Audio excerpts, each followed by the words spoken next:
¿Qué ocurrió en Cuba en la década del 50? ¿Cómo pasamos de ser una república funcional, próspera y con un desarrollo que nos situaba entre las primeras 28 economías del mundo a una dictadura socialista que nos sumiría en la más absoluta miseria? Sobre esta etapa convulsa de nuestra historia nos han contado medias verdades, se ha ocultado información y se han manipulado los hechos hasta con un poco de mala intención. En este video te propongo que rememoremos los sucesos que nos condujeron a la Cuba que tenemos hoy. Así que si este es un tema que te interesa, quédate por acá. A inicios de 1952, la República de Cuba marchaba con total normalidad. Se alcanzaban niveles de desarrollo económico y estabilidad política sin precedentes, y el país se abocaba a unas próximas elecciones presidenciales, donde se perfilaba como ganador al candidato por el Partido Ortodoxo, y las encuestas no favorecían que el candidato Fulgencio Batista se volviera a sentar en la silla presidencial. Ante esta posibilidad, y después de haber vivido durante 8 años en Estados Unidos, donde tuvo contacto con la CIA y con la mafia de la Florida, el general Fulgencio Batista, congresista por la provincia de Las Villas, se pone al frente del grupo de militares que da un golpe de estado a la República el 10 de marzo de 1952. Hablo al pueblo de Cuba desde la ciudad militar, esta vez, en donde he tenido que regresar forzado por las circunstancias y llevado por mi amor al pueblo para reanudar una nueva gestión de paz. Los motivos por los que se dio este golpe de estado aún no lo sabemos, pues no estaba ocurriendo nada extraordinario en la nación que lo justificara. Los cubanos dignos, que nunca han faltado en nuestra historia, respondieron de manera inmediata a este ultraje que hiciera a la República Fulgencio Batista. Aunque el presidente y el vicepresidente huyeron del país, el Congreso intentó hacer una sesión para impedir lo que estaba haciendo el futuro dictador. Sesión que fue disuelta a tiros por los militares. El congresista Manuel Márquez Sterling, que había sido presidente de la Convención Constituyente del 40, y el abogado ex Mambí del Ejército Libertador, Cosme de la Torriente, presentaron respectivamente denuncias ante el Tribunal Supremo de Justicia porque lo que estaba haciendo Batista era inconstitucional. Incluso el entonces abogado Fidel Castro presentó una demanda similar en el Tribunal de Urgencias de Las Villas, pero todas ellas fueron rechazadas por un Tribunal Supremo que ya estaba secuestrado y amenazado por los militares. Su única respuesta fue que Fulgencio Batista estaba haciendo una revolución, lo cual le otorgaba todo el derecho. La inoperancia de las instituciones obligaron a los cubanos de bien a usar la fuerza para recuperar la República, amparados en el artículo 40 de la Constitución. El profesor universitario Rafael García Bárcena, al frente del Movimiento Nacional Revolucionario, intentó tomar ese mismo año el cuartel militar Columbia, y Fidel Castro y el movimiento 26 de julio lo imitaron en el 1953, tomando el cuartel militar Moncada.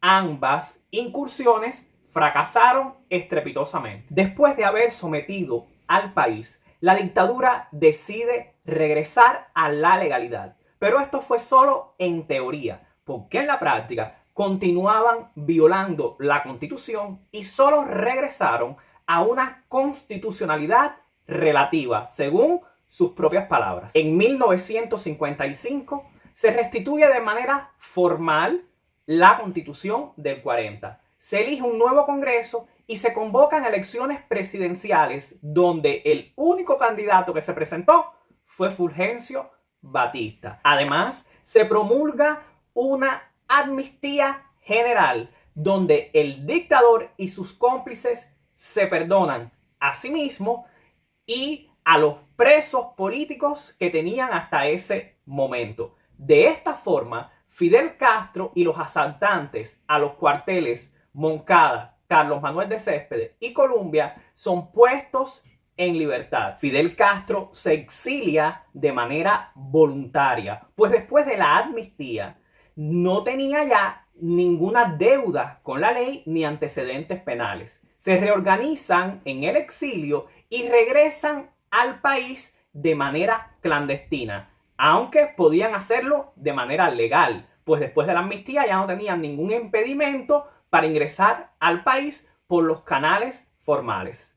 Se abre así un frente guerrillero en la Sierra Maestra. Mientras tanto, el país vivía una efervescencia clandestina importante. Los sabotajes se sucedían en todas las ciudades. Y aunque el famoso ejército rebelde en las montañas del oriente cubano nunca pasó de 1000 combatientes, su combinación con el fuerte movimiento clandestino que se desarrollaba en las ciudades por grupos como el Directorio Revolucionario, sobre todo en los años 57 y 58 de esa década, provocó una situación de inestabilidad en el país que bajó la popularidad del dictador y provocó que los Estados Unidos le aplicara un embargo de armas, impidiéndole al ejército cubano utilizar el armamento norteamericano. Para intentar salvar la situación, Fulgencio Batista convoca a elecciones generales en 1958, a las que se presentaron Márquez Sterling, Grau San Martín y Rivero Agüero, el candidato de Batista, que fue declarado vencedor después de que Fidel Castro, en las zonas que tenía ocupadas, influyó para que el pueblo votara por él, por increíble que esto parezca. Pues si salía vencedor uno de los otros candidatos, su lucha perdía sentido y ya no tenía oportunidad de acceder al poder. Como era de esperarse, este resultado no calmó los ánimos. Y tras retirarle su apoyo el 17 de diciembre, el gobierno de los Estados Unidos presionó a Batista para que dejara el poder. Y este abandona el país junto al nuevo presidente electo el 31 de diciembre de 1958. Inmediatamente el Tribunal Supremo, siguiendo lo establecido en la Constitución del 40, en ausencia del presidente y el vicepresidente de la República, nombró a su magistrado más antiguo como presidente provisional, el magistrado Piedra Piedra. Esta designación no fue reconocida y fue rechazada por Fidel Castro, que ya había nombrado a Urrutia como presidente de la República. Mientras tanto, el gobierno de los Estados Unidos declaró que solo reconocería al gobierno que bajara de la Sierra Maestra, reconociendo a Urrutia como presidente de la República incluso antes de que llegaran a La Habana el 8 de enero. Y aunque la lucha contra Batista siempre estuvo amparada en la Constitución y su objetivo fundamental era restituirla y derrocar al tirano, esto nunca pasó. Urrutia, que era un títere en las manos de Fidel Castro, continuó la violación de la Constitución y el 7 de febrero de 1959 Fidel Castro impone la ley fundamental, materializando así un nuevo golpe de Estado. Cambiábamos de dictador, de una dictadura de derecha a una dictadura socialista. De esta manera, podemos concluir que la dictadura de Batista fue la antesala y la justificación para el desastre que vivimos hoy. Que sin Fulgencio Batista no hubiese existido un Fidel Castro, no se hubiese ido a la Sierra Maestra, ni se hubiese hecho una revolución, porque no habían motivos que la justificaran. Que Fulgencio Batista y Fidel Castro son dos caras de la misma moneda y que en tan solo una década cambiaron nuestras vidas y nuestro destino para siempre. Gracias por haber llegado hasta el final del video. Dime, ¿qué opinas tú sobre todo esto? Déjamelo saber acá abajo en los comentarios.